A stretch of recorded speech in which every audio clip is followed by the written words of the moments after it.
Quand on vous dit que le magicien au FC Barcelone, c'est le coach Hansi Flick et non les joueurs, vous pensez qu'on est en train de vous donner une fausse information. C'est la vérité pourtant.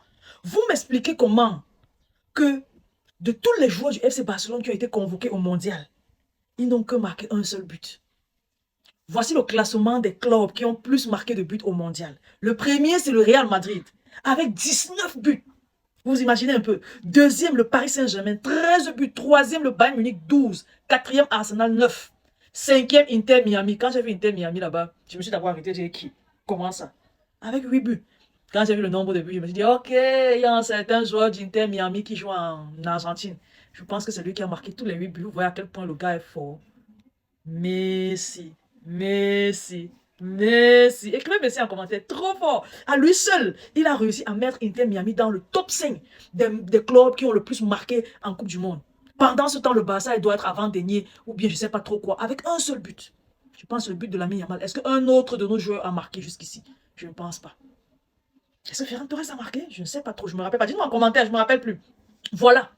Quand on vous dit que le secret, c'est d'avoir le manager adéquat pour une équipe, vous dites qu'on se fout de vous. Vous dites que vous allez recruter les galactiques. Vous recrutez un galactique, vous recrutez un deuxième, un troisième, un quatrième. Maintenant, l'ensemble des galactiques vont à la Coupe du Monde, marquent chacun minimum 4 buts. Ça fait au total 19 buts que l'équipe des galactiques ont marqué. Mais quand les galactiques sont associés entre eux au Real Madrid, ça donne saison blanche et sèche back-to-back. Vous m'expliquez ça comment? À part que le secret, c'est Hansi Flick. C'est pour ça que quand on gagne, je dis d'abord bravo Hansi Flick. Regardez mes vidéos. Quand on perd, je cible Hansi Flick. À part si un joueur comme Alaoro a causé un penalty bête, ou bien c'est a brillé par sa médiocrité, je vise Hansi Flick. Sauf si un joueur fait comme ça, je vise Hansi Flick. Parce que moi, je sais que sans Hansi Flick, nous sommes morts. Vous imaginez, Xavi était au Barça. Il avait cette même équipe, à part quel joueur? Il y avait Rafinha était même là. Il y avait quel joueur qui n'était pas encore là? Ronny Borgi, Juan Garcia. Quelques rares joueurs n'étaient pas là. Mais sinon, la première saison d'Hansi Flick, où on fait le triplé national, il vient, il prend les joueurs que Xavi a laissés. En faisant, je pense, une saison d'une coupe, je pense que c'est la Copa ou bien c'est la Super Coupe qu'on avait gagnée. Même pas la Liga. En prenant cette équipe-là, il gagne le triplé national devant le Real. Vous allez me dire quoi? Une seule chose, Xavi n'est pas un bon coach, il n'est pas aussi bon que Hansi Flick, il faut l'avouer.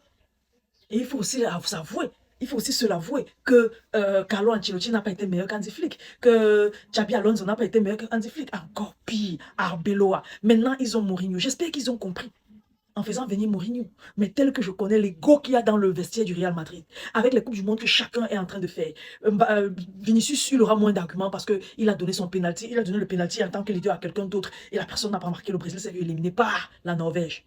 Par contre, Jude Bellingham et ce qu'il est en train de faire, laissez-moi vous dire, il va demander plus de responsabilité. Il va demander à être le visage du club. Il va demander à être, Dieu seul sait quoi. Puis encore Mobutu, Kylian Mbappé alias Mobutu. Ce que lui va demander, oh là là, vous n'êtes pas prêts. Du coup, ça va créer encore plus de tension dans ce vestiaire-là. Heureusement pour nous, les non-madrilènes, la prochaine Coupe du Monde, c'est dans 4 ans, en 2030. Tous seront des trentenaires, à part Jude Bellingham. Et du coup, on a le temps de gagner encore pendant qu'il se bagarre. La guerre de leadership va résonner dans le vestiaire madrilène. Nous, on va tout simplement rafler des titres, des titres et des titres.